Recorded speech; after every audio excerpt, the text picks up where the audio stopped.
예전에 했던 드라마 중에서 힘센 여자 도봉순이라는 드라마가 있었습니다. 네, 제가 이렇게 아내를 만나게 된 계기가 된 드라마인데요.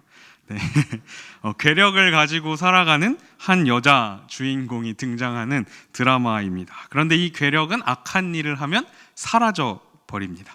그래서 드라마의 이제 마지막 부분으로 가게 되면 주인공이 악당의 꾀에 빠져서 자신의 힘을 다 잃어버리게 돼서 소중한 사람을 구할 수 없는 처지에 빠지게 됩니다. 그런데 그때 소중한 사람을 살리고자 하는 그 간절한 마음에 하늘도 이렇게 감동했는지 힘이 다시 돌아와서 그를 살리게 되는 그런 전형적인 권선징악 이야기를 담고 있는 드라마였습니다. 성경에도 이와 비슷한 이야기가 있습니다. 바로 오늘 우리가 함께 읽은 이 삼손의 이야기입니다. 어렸을 때는 이 삼손의 이야기를 딱 듣고 집에 만화책도 이렇게 있어서 보고 그러면 그냥 단순히 어떤 굉장한 힘을 가진, 괴력을 가진 그런 영웅의 이야기라고 생각하면서 그 책들을 봤던 것 같습니다. 그런데 성경에 등장하고 있는 이 삼손의 이야기는 단순히 그냥 괴력을 가진, 특별한 힘을 가진 한 영웅의 이야기가 아닙니다.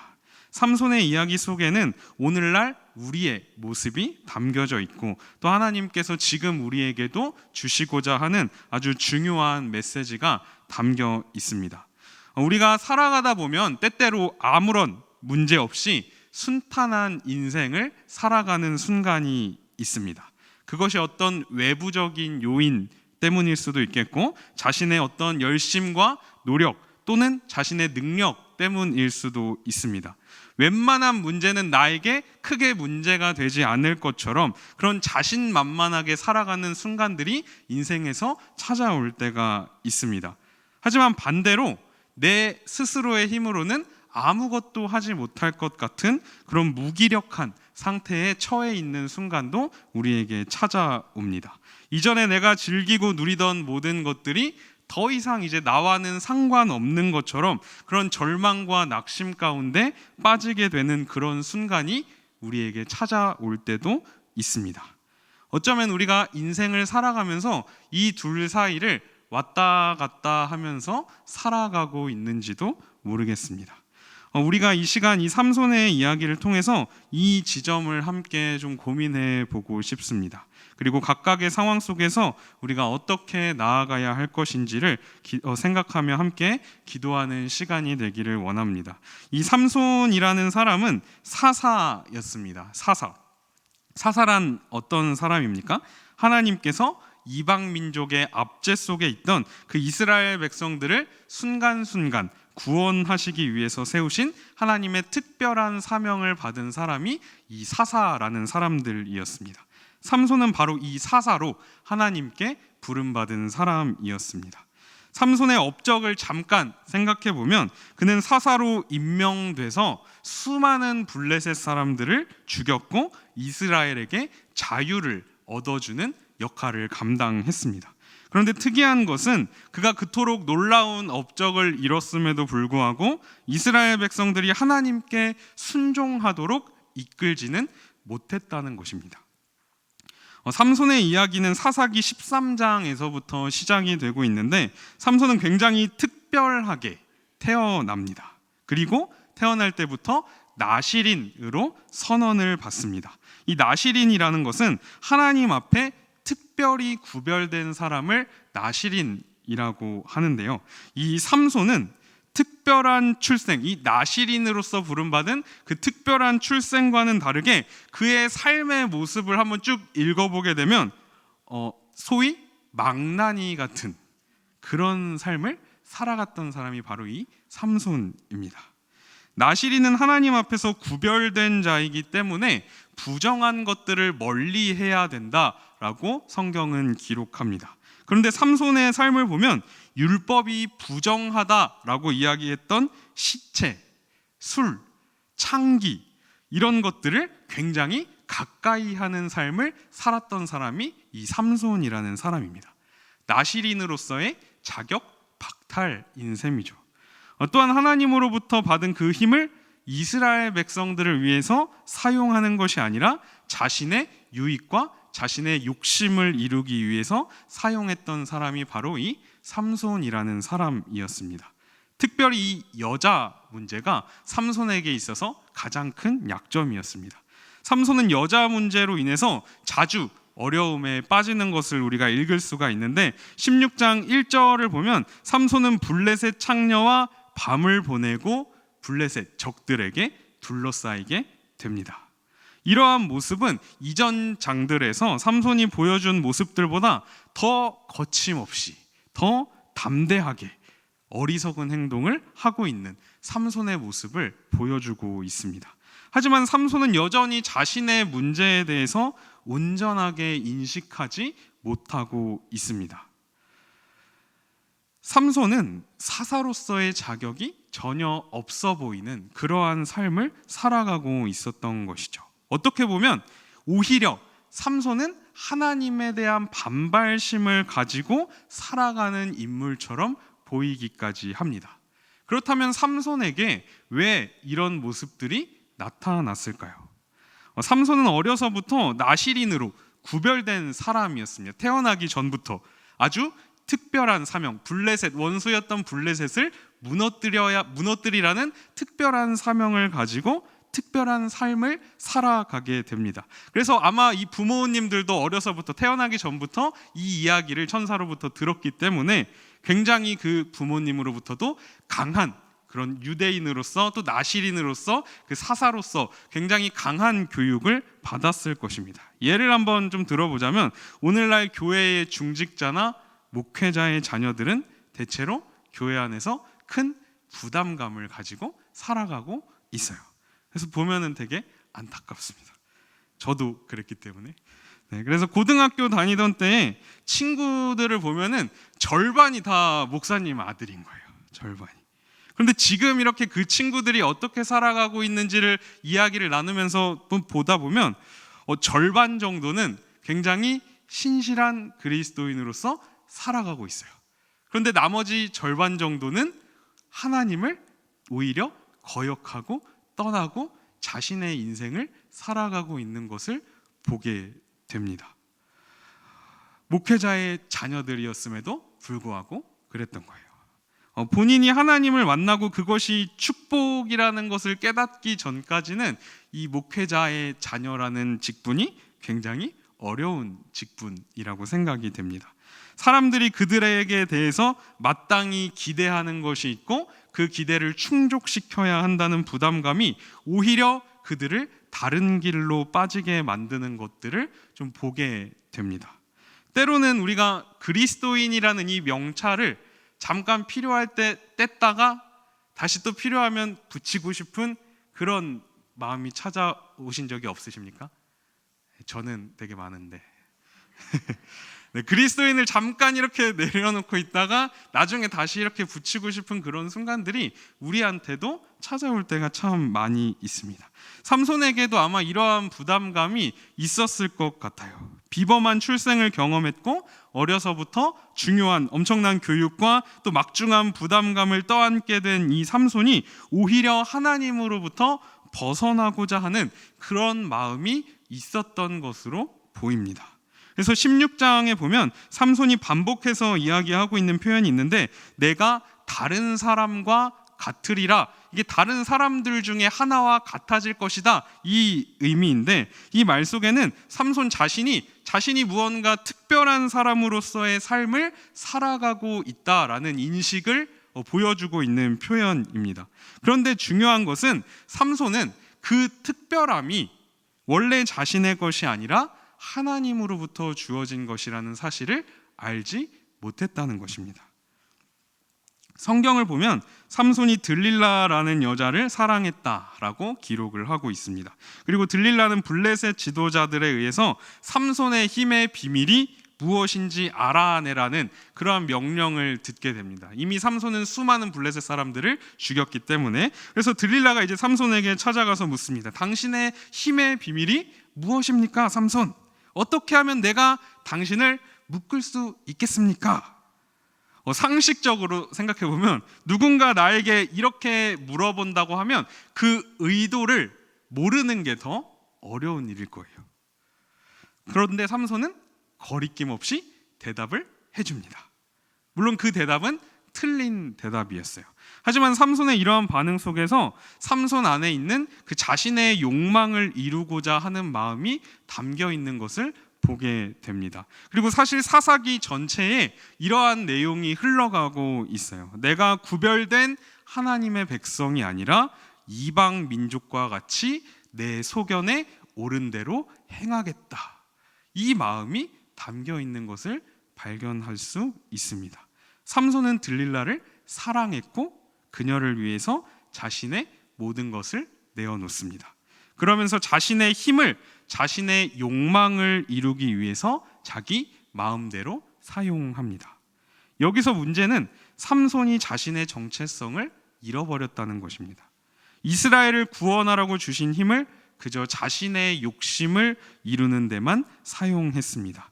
자신이 하나님으로부터 부름받은 존재이고 자신이 가지고 있는 것이 하나님으로부터 받은 것임을 잊어버렸다는 것입니다. 삼손은 들릴라를 사랑했고 그것이 삼손의 존재를 흔들어 놓았습니다. 우리의 모습을 한번 점검해 보기 원합니다. 우리에게도 자신만의 들릴라가 있습니다. 나에게 있어서 하나님께서 나에게 주신 것들을 아낌없이 사용할 수 있는 그것은 무엇입니까? 그것을 너무 사랑한 나머지 하나님과의 관계까지도 놓치게 만드는 그것이 우리의 들릴라입니다. 16장에서는 앞에 이제 13, 14, 15장에 등장하던 삼손에게 여호와의 영이 임했다라는 표현이 16장에서는 등장하지 않습니다. 종종 우리는 능력이 나로부터 나온다고 생각합니다. 삼손 역시 마찬가지였습니다. 흥미로운 것은 삼손이 자신의 힘의 비밀을 들릴라에게 말하고 나서도 들릴라의 곁을 떠나지 않았다는 것입니다. 오히려 들릴라의 무릎을 베고 눕기까지 합니다. 사실 삼손 자신도 자신의 힘이 머리카락에서부터 나오지 않았다는 것을 알고 있는 것처럼 보여요. 들릴라에게 그 비밀을 고백할 때도 자신이 나실인으로 구별되었음을 말하고 있기도 하고 그 비밀을 말하고도 여전히 들릴라를 떠나지 않았던 것은 혹여나 그가 자신의 머리가 밀린다고 해도 여전히 자신의 힘이 사라지지 않을 것이라고 생각했던 것처럼 보입니다. 하지만 삼손의 힘은 하나님으로부터 주어진 것이었습니다. 그가 특별해서 그가 무엇인가를 행했기 때문이 아니라 하나님께서 하나님의 뜻을 이루시기 위해 삼손에게 그 힘을 부어주신 것입니다. 사실 삼손의 이야기를 읽어보면 삼손은 계속해서 나실인으로서의 규정을 어겨왔습니다. 그럼에도 불구하고 여전히 자신에게 그 힘이 사라지지 않는 것을 경험한 거예요. 그래서 이 상황 역시도 별로 심각하게 생각하지 않았습니다. 하지만 삼손은 여호와께서 이미 자신을 떠난 것을 깨닫지 못했습니다. 종종 우리가 하나님을 떠나 있을 때에도 잘 될 때가 있어요. 주일 예배를 빠지기도 하고 또 이런저런 핑계를 대면서 경건 생활에서부터 멀어지기도 하고 남들도 다 하는 거라고 하면서 자신을 정당화하면서 은근히 죄를 짓기도 합니다. 그런 상황 속에서도 아무런 문제가 없이 내 인생이 잘 흘러가는 것처럼 보여지는 그런 순간들이 있습니다. 즐겁게 살아갈 수 있다는 거예요. 내가 하나님을 떠나 있지만, 하나님과 멀어졌지만 아무 문제 없는 것처럼. 하지만 우리가 그럴 때 이 삼손의 이야기를 기억해야 합니다. 우리가 상황 자체에 빠져서 하나님께서 나를 떠나신 것을 알지 못할 수도 있습니다. 물론 하나님께서 당신의 백성들을 영원토록 신실하게 사랑하십니다. 하지만 하나님의 떠나심을 경험하는 것은 때로는 비참한 결과를 가져오기도 합니다. 오늘 이 삼손을 보십시오. 그는 힘을 잃고 블레셋 사람들에 의해서 두 눈이 뽑히고 노예로 끌려가 사람들 앞에서 제주나 넘는 그런 비참한 꼴을 맞이했습니다. 우리가 무엇인가에 빠지고 그것을 사랑하다가 하나님을 잃어버리는 그런 불상사가 없기를 소망합니다. 우리가 하나님을 사랑하는 것에서 멀어질수록 우리의 정체성은 약해지고 우리의 소명 역시 약해지게 된다는 것을 우리가 이 삼손의 이야기를 통해서 배울 수 있습니다. 그런데 여기서 끝이 아니라 오늘 말씀을 보면 사사기 16장 22절은 우리에게 이렇게 이야기하고 있습니다. 함께 읽겠습니다. 시작. 아멘. 머리가 자라는 것은 당연한 사실입니다. 그런데 성경은 굳이 머리가 자랐다라고 기록하고 있습니다. 이 말씀 속에서 우리가 굉장히 중요한 것을 하나 발견하게 되는데, 만약 이 블레셋 사람들이 삼손의 힘이 머리카락으로부터 나왔다라고 생각했다면 아마 머리카락이 계속 자라도록 내버려두지 않았을 거예요. 계속해서 머리를 밀어냈겠죠. 이것은 무엇을 보여주냐면 블레셋 사람들도 더 이상 이 삼손을 나실인으로 보지 않았다는 것입니다. 블레셋 사람들에게 이제 삼손은 더 이상 특별한 사람이 아니었습니다. 그런데 사사기 13장 7절을 보면 삼손의 이제 첫 이야기가 시작되는 부분인데 이렇게 이야기하고 있어요. 우리 한번 같이 읽어보겠습니다. 시작. 내게 이르기를 보라 내가 임신하여 아들을 낳으리니 이제 포도주와 독주를 마시지 말며 어떤 부정한 것도 먹지 말라. 이 아이는 태에서부터 그가 죽는 날까지 하나님께 바쳐진 나실인이 됨이라 하더이다 하니라. 아멘. 하나님께서 삼손을 태에서부터 죽는 날까지 나실인으로 부르셨다는 사실입니다. 여기서 우리가 은혜를 발견하게 됩니다. 하나님의 은혜는 우리의 자격이나 우리의 행동이나 우리의 조건에 달린 것이 아닙니다. 때로는 우리가 하나님 앞에 신실하지 않을 때에도 하나님은 우리에게 신실하십니다. 하나님은 나실인 서원의 조건에 매이거나 제한되지 않으셨고 지금도 동일하게 제한 없이 우리에게 은혜를 베풀어 주시고 역사하는 분이십니다. 어쩌면 삼손은 나실인으로서 또 한 사람의 사사로서 실패한 사람이 분명합니다. 한때 두려울 것이 없었던 이 삼손은 절망적이며 수치스러운 상태로 전락해버리고 말았습니다. 하지만 하나님께서 다시 그의 머리를 자라게 하셨고 다시 그에게 능력을 부어주십니다. 실패와 절망 가운데 빠졌던 그를 다시 일으키셔서 하나님의 뜻을 이루어 가시는 것을 보게 됩니다. 사사기 16장 28절은 우리에게 이렇게 이야기합니다. 한번 같이 읽어보겠습니다. 시작. 삼손이 여호와께 부르짖어 이르되 주 여호와여 구하옵나니 나를 생각하옵소서. 하나님이여 구하옵나니 이번만 나를 강하게 하사 나의 두 눈을 뺀 블레셋 사람에게 원수를 단번에 갚게 하옵소서 하고. 삼손은 이전의 내용에서 한 번도 여호와를 찾지 않아요. 한 번도 여호와를 인정하지 않다가 그 마지막 순간에 이 고백을 하고 있습니다. 이 고백 속에서 삼손은 자신의 능력이 바로 자신이 아닌 하나님으로부터 왔음을 고백하고 있습니다. 우리에게 찾아오는 유혹과 어려움들은 대부분이 내 스스로의 힘으로 무엇인가를 할 수 있다라는 잘못된 믿음 위에 기초하고 있습니다. 우리는 하나님의 은혜로 살아가는 존재입니다. 이 사실을 기억할 때 우리는 잘 되고 있을 때라도 겸손하게 자신을 돌아볼 수 있고 또 절망스러운 상황 속에서도 하나님의 도우심과 간섭을 기대하며 담대할 수가 있는 것입니다. 우리가 삼손의 죽음에 대해서 한번 좀 생각해보고 말씀을 마치고 싶습니다. 민수기 6장에 의하면 나실인의 규례를 어기게 되면 여호와께 제물을 드려서 그 부정함을 씻음 받아야 했습니다. 그런데 삼손은 그동안 나실인으로서 자신의 모든 부정한 일들에 대해서 한 번도 제사를 드린 적이 없습니다. 그리고 마지막에 가서야 마치 자신을 제물로 드리는 것과 같은 모습으로 최후를 맞이합니다. 그리고 이스라엘은 이 삼손의 죽음으로 인해서 블레셋으로부터 20년 동안 평화를 누렸다라고 성경은 기록하고 있습니다. 이스라엘의 구원을 가지고 오는 죽음이었던 거죠. 우리는 이 비극적인 죽음 속에서 또 한 사람의 죽음을 생각해 볼 수 있습니다. 바로 우리 예수 그리스도이십니다. 예수님의 죽음은 자신의 죄와 부정함 때문이 아닌 우리의 죄와 부정함 때문이었습니다. 예수님 역시 자신을 제물로 드리셨습니다. 예수님의 죽음은 하나님의 백성들에게 영원한 구원을 가지고 오는 죽음이었습니다.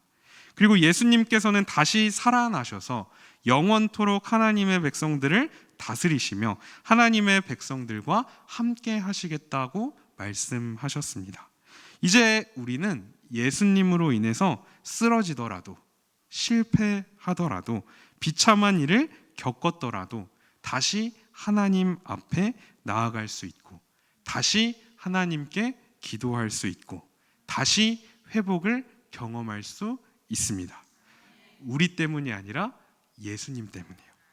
예수 그리스도께서 십자가 위에 계셨기 때문에, 부활하신 예수 그리스도께서 지금도 하나님 우편에서 우리를 위해 중보하고 계시기 때문에 우리가 이 은혜를 누릴 수 있게 된 것입니다.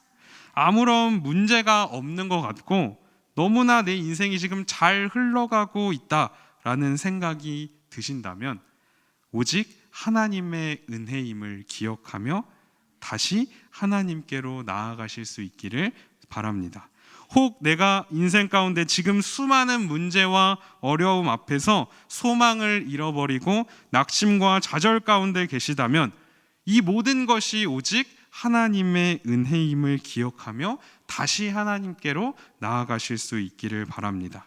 하나님의 은혜가 아니면 우리는 아무것도 아닌 존재일 뿐이고, 하나님의 은혜가 부어지면 우리가 아무리 바닥에 있더라도 다시 회복될 수 있다는 사실을 기억하시기를 바랍니다.